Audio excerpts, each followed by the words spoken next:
Nagbigay ng tatlong kondisyones ang tumatayong manager ngayon ng The Japanese Monster na Oya Inoue upang tuluyang maikasa ang laban nito kontra sa ating kababayang si Cuadro Alas. Una ay hindi dapat bababa sa $12 million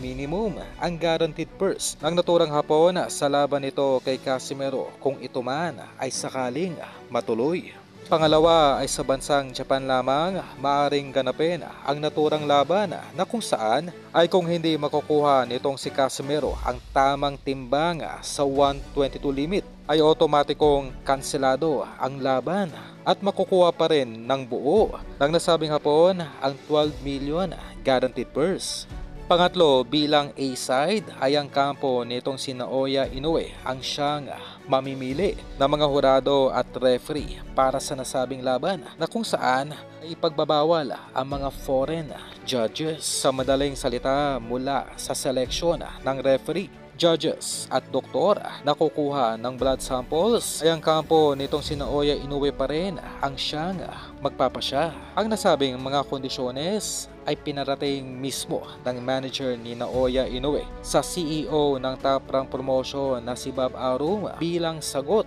sa bilyonaryong si Chavit Singson na siyang nagsisilbing handler ngayon ditong si Cuadro Alas. Kung ating maalala ay may 2 linggo nang nakakalipas ng tinawagan mismo nitong si Chavit Singson ang president ng Top Rank Promotion na si Bob Arum para pag-usapan ang nasabing laban ni Casimero sa Amerika kontra Inoue. Ngunit sa nasabing kondisyones na inilabas kamakailan lamang ng manager ng Hapon, misulang hindi na si Bob Arum ang nagpapasya sa mga upcoming fights at venue ng laban nitong si Inoue, kundi ang mismong manager na nito, si Ohashi.